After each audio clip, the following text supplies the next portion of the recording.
didn't flex with fins or flaunt flashy badges. They didn't need flames on the fenders or hood scoops to prove a point. But behind the modest styling and mid-century charm, raw, underrated muscle, from unsuspecting sedans to luxury coupes with hidden bite, these are 12 unknown sleeper cars of the 1950s. 12th, 1956 Lincoln Premier. You wouldn't peg a Lincoln Premier as a performance car. Too big, too elegant, too presidential. But in 1956, Lincoln stuffed something serious under the hood of this luxury cruiser. It came with a 368 cubic inch Y-block V8, churning out 285 horsepower, plenty to hustle this heavyweight down the highway with surprising urgency. Despite weighing over 4,300 pounds, the Premier could still do 0 to 60 in just over 10 seconds, which was impressive for a car aimed more at diplomats than drag racers. Inside, it had plush leather, power everything, and enough chrome to blind the sun. On the outside, it looked like it was built to glide, not race. But make no mistake, this thing could move. The Y-block engine wasn't just big, it was durable and smooth, designed for effortless torque delivery. Lincoln engineers paired it with a turbodrive automatic transmission, and it delivered silky shifts whether you were cruising at 30 or pushing past 90. Underneath, the Premier featured coil springs up front and a live rear axle, offering a cushy ride that soaked up bumps but didn't mind a little speed. It was also one of the most luxurious cars of its day, with power seats, power windows, and even a push-button lubrication system for chassis fittings. That's right, you didn't even have to get your hands dirty to maintain it. And yet the Premier stayed under the radar. It wasn't flashy in the performance sense. No racing stripes, no performance badges, just a big, quiet, comfortable machine that could outrun smaller cars while making it look effortless. For those in the know, it was a perfect balance of brute strength and boardroom class. The Lincoln Premier wasn't marketed as a muscle car. It was all about comfort, presence, and prestige. But drivers who knew how to push it found out just how much that big Y-block could deliver. It was a luxury barge with an unexpected bite. Now, if you think a Lincoln was too big to be quick, the next car is even older. Yet it helped invent the whole idea of a high-powered sleeper. 1950 Oldsmobile 88 Rocket. The post-war years were all about innovation, and Oldsmobile wasn't playing around. In 1950, they dropped the Rocket Phi 8 into a lightweight body and unknowingly started the muscle car playbook decades early. The Rocket 88 featured a 303 cubic inch overhead valve V8 that made 135 horsepower, a big deal when most cars were still running flathead sixes. Add in a relatively light body in a hydromatic transmission, and you had a car that could hit 0 to 60 in around 12 seconds, faster than most of its peers. On paper, it was just a family car. In reality, it was terrorizing early drag strips and even dominating NASCAR in its class. There were no stripes, no spoilers, and no sport trim, just clean lines, a wide grille, and that subtle rocket badge on the fender. People didn't expect it to be quick until it left them behind. It became the go-to car for hot rodders and moonshiners alike. Its overhead valve V8 wasn't just powerful, it was revolutionary, marking a major shift in American engine design. The Rocket 88 won 10 out of 19 NASCAR Grand National races in 1950, cementing its legacy on the track. It was fast, affordable, and easy to modify. Everything a future muscle car would be. The Rocket 88 was a quiet powerhouse and one of the original sleeper blueprints. But if that one made noise in the early 50s, our next pick kept things subtle all the way into the space age era, with a look that screamed sci-fi and a V8 that made sure it wasn't just for show. 10. 1957 Mercury Turnpike Cruiser. With a name like Turnpike Cruiser, you'd think Mercury was building a highway queen, and visually they were. Tail fins, a breezeway rear window, push-button everything. It was more spaceship than speed demon. But under all that flash lived some serious torque. Power came from a 368 cubic inch V8 borrowed from Lincoln, pumping out 290 horsepower and 405 pound-feet of torque. Despite its size and flair, the Turnpike Cruiser could move with authority. 0 to 60 happened in under 10 seconds, and it had no problem cruising past the posted speed limits with ease. The ride was soft, the steering was effortless, and the interior was pure 50s luxury. But the engine? It had muscle car grunt before muscle cars existed. The Turnpike Cruiser wasn't just a rolling showcase of late 50s technology. It was Mercury's way of saying they could do luxury and performance in the same package. It featured innovations like a trip computer, a push-button transmission selector called keyboard control, and a unique rear window that could drop down for extra airflow.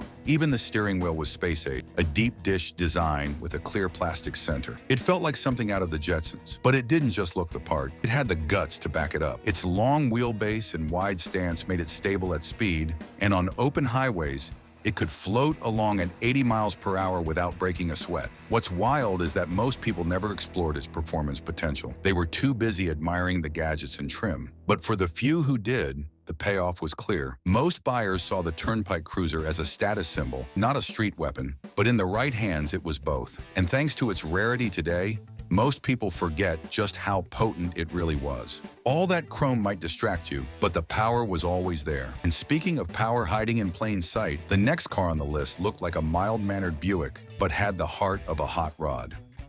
9.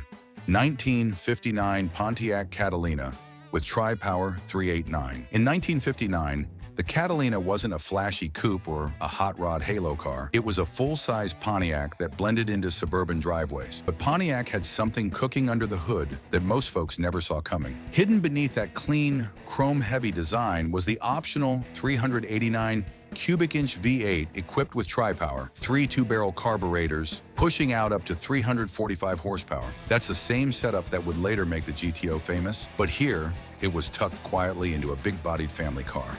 Paired with a 4-speed manual and Pontiac's improved handling package, the Catalina could scoot. Quarter-mile times hovered around the low 15s, which was serious for a full-size cruiser in the 50s. The Catalina didn't scream performance. It whispered it. It looked more like a date-night car than a street warrior, but if you ordered it right, it could leave sportier coupes in the dust. The Tri-Power setup delivered smooth power through the rev range, and the big V8 had no problem shoving all that steel down the strip. Inside, bench seats, AM radio, nothing to tip you off. But out back, twin pipes gave a small hint. This one was different. The 1959 Catalina with the Tri-Power 389 might not have been the face of the muscle car era, but it absolutely laid the groundwork. And while Pontiac's future would be full of bold GTOs and Trans Ams, this was one of their first true sleepers. Pontiac packed big power into a big body, but what happens when you shrink the body and keep the power? The next car shows you exactly what that looks like. 8. 1953 Buick Skylark.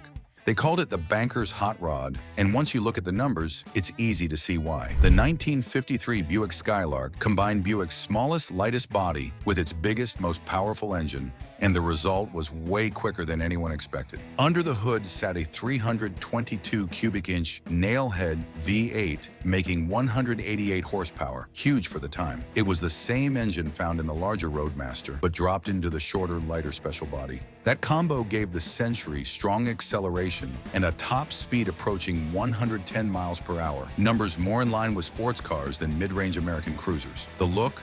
Totally respectable. Wide white walls, sweeping lines, chrome by the yard. Nothing wild, but the magic of the Skylark wasn't just in its power-to-weight ratio.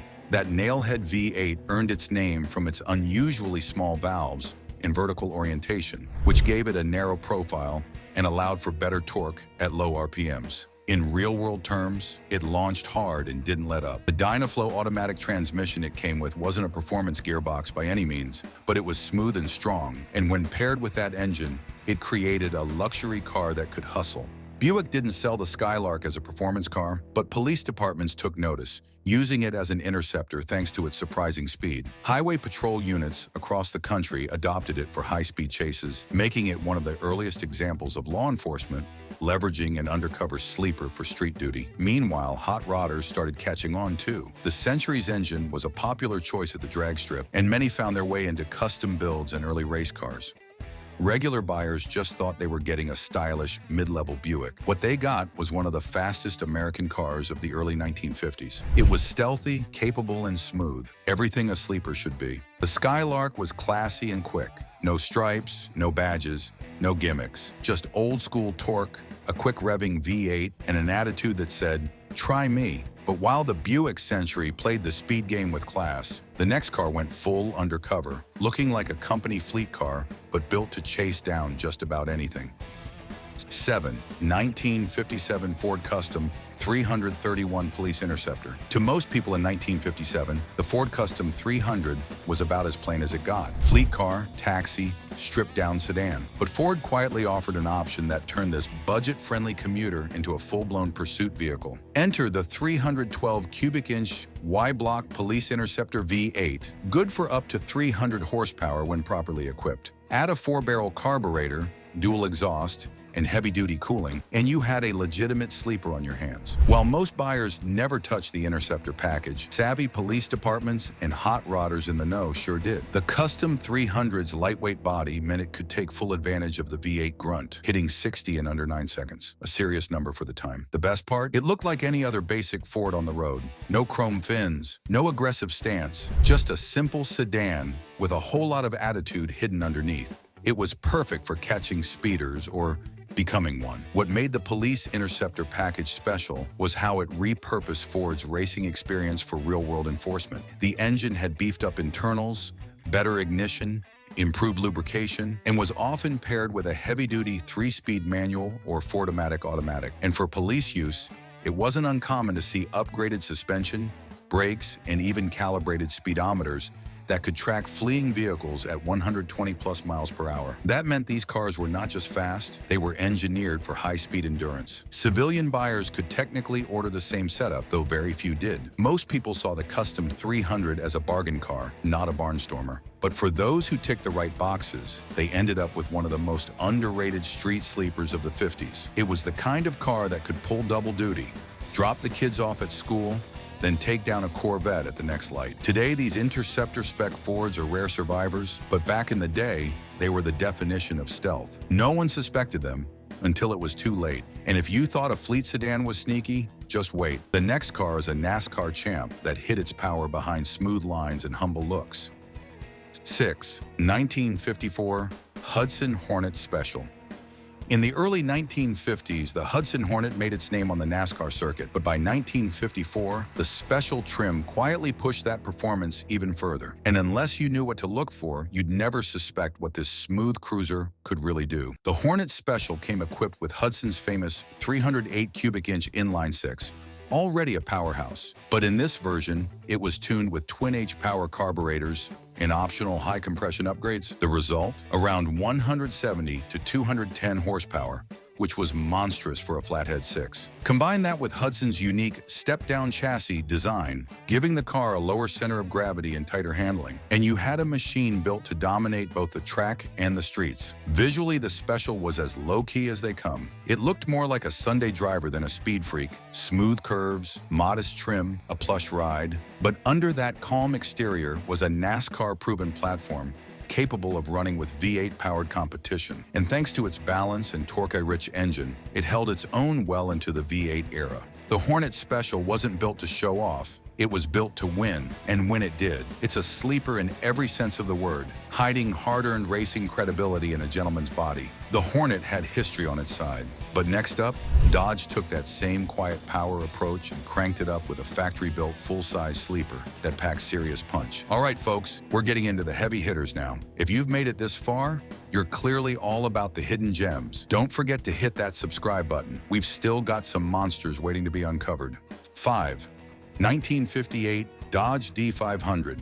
A 1958 Dodge Coronet or Custom Royal looked like every other late 50s land yacht. It had long body, tall fins, and could chrome for days. But if you selected the D500 option, that big cruiser turned into a legitimate street fighter. The D500 package added a 361 cubic inch V8 with dual 4-barrel carburetors, producing up to 320 horsepower. That was no small number in 1958, especially when most people expected nothing but soft cruising and heavy steering. And because the D500 trim didn't change much visually, it remained the definition of stealth. No bold graphics, no exaggerated styling cues, just another fin Dodge until you floored it. Matched with a torque flight automatic or optional 3-speed manual, the D500 could hit 60 in under 9 seconds and had more than enough grunt to surprise much sportier looking cars. It was big, brash, and way faster than it looked. Inside, it stayed true to its full-size roots, roomy, smooth, and well-appointed. But that engine didn't care about comfort. It wanted speed.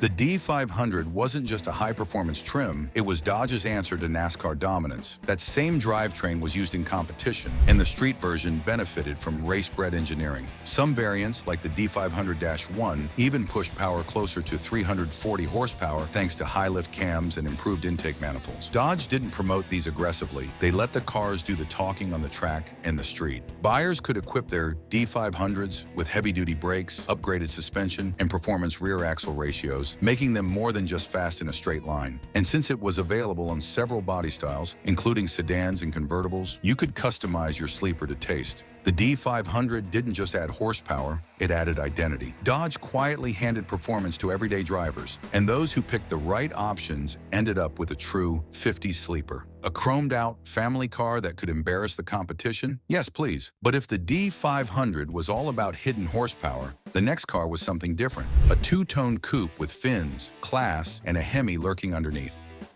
4. 1957 DeSoto Adventurer. The DeSoto Adventurer was marketed as a top-tier personal luxury coupe, decked out with upscale features and two-tone paint. But what most people missed? It came standard with one of the most potent engines Chrysler had to offer. This beauty packed a 345 cubic inch dual-quad Hemi V8, delivering a thundering 345 horsepower, exactly 1 horsepower per cubic inch. That was rare air in 1957. And while DeSoto leaned into flash with gold trim, anodized accents, and upscale interior appointments, the Adventurer never quite wore its power on its sleeve. It looked high class, not high speed, but mashed the throttle, and that HEMI came to life with brutal force. It was paired with Chrysler's Torque Flight automatic and had the kind of straight-line power that could hang with Corvette and Thunderbird without looking like it wanted to. Underneath the fin body and gold grille was a sleeper that lived in plain sight, disguised as an executive tour. Only around 1,950 Adventurers were built in '57, making them extremely rare today. Most people just remember the styling, but the real story, this DeSoto could fly. A luxury coupe with 300-plus horsepower in the '50s was borderline insane, and that's exactly what made it special. The Adventurer blended flash with fury. The next car, however, ditched the glitz and brought pure Packard power to the streets in the most unexpected way. 3. 1956 Studebaker Golden Hawk. Studebaker wasn't known for building fast cars in the '50s, but for one brief moment, they dropped the hammer, and the result was a luxury coupe that could embarrass early Corvettes. The 1956 Golden Hawk took Studebaker's slick hardtop design and shoved in a Packard 352 cubic inch V8, the same engine found in the top-tier Packard Caribbean. That motor made a stout 275 horsepower and over 380 pound-feet of torque. Serious numbers for 1956. And since the Golden Hawk weighed just over 3,300 pounds, it had one of the best power-to-weight ratios of any American car that year. To the casual eye, it looked upscale and elegant. Two-tone paint, tail fins, a wide open grille. But under all that chrome was a legitimate street contender. 0 to 60 came in under 9 seconds. Faster than a Thunderbird or base Corvette, and top speed pushed past 120 miles per hour. Inside, it had a full set of gauges, comfy seating, and optional overdrive. But no one suspected what it could really do unless they lined up against it. The Golden Hawk didn't last long, and Studebaker's decline meant it never got the recognition it deserved. But in its prime, it was a straight-line rocket disguised as a weekend cruiser, a forgotten luxury coupe with Packard muscle. That's sleeper material through and through. This sleeper had class, speed, and surprise power. But if you thought that was slick, the next one looked like a police transport and hit like a highway missile. 2. 1955 Chrysler 300. You've probably heard of the Chrysler 300 today as a luxury sedan, but in 1955, it was something entirely different. This was the very first letter car, the Chrysler C300, and it was built to dominate NASCAR and humiliate everything on the street. Under the hood sat a 331 cubic inch firepower Hemi V8 with solid lifters, dual 4-barrel carburetors, and a performance cam. It produced 300 horsepower, hence the name, which made it the most powerful full-size American production car of the year. And remember, this was 1955. That number was unheard of in a car that looked more executive than explosive. The C300 didn't come with stripes or spoilers. It was a pillarless, hardtop coupe, dressed in clean lines and modest chrome. Inside, it was upscale, but purposeful. Leather bucket seats, full gauges, and no frills. It was meant for serious drivers, and it delivered. With a power flight transmission and firm suspension, it could hit 60 miles per hour in just over 8 seconds and run the quarter mile in the high 15s, matching or beating the early Corvette. This was Chrysler's first performance flagship, and while later letter series cars would grow more luxurious, the original C300 was raw and ready. It won NASCAR's Grand National Championship in 1955 and proved that luxury and power could coexist. A full-size Hemi coupe that led on the track and flew under the radar on the street, that's the kind of duality only a real sleeper can pull off. The 300 had racing blood and boardroom looks, but the final car on this list took things even further. Pontiac wrapped it in elegance, gave it monster torque, and sent it into legend without most people even knowing it existed. 1. 1957 Rambler Rebel. AMC wasn't exactly known for wild performance cars in the 50s, but in 1957, they shocked everyone by creating one of the earliest and most underrated muscle cars ever, the Rambler Rebel. This thing was lightning in a family sedan. AMC took their lightweight Rambler body, normally reserved for practical commuters, and stuffed in a 327 cubic inch V8 borrowed from Nash. That engine made 255 horsepower and over 345 pound-feet of torque. With a 4-barrel carburetor and aluminum intake, the Rebel weighed in at just over 3,300 pounds. That gave it serious muscle for the time. 0 to 60 came in under 7.5 seconds, making it one of the quickest American sedans of the 50s. And yet, it looked completely ordinary.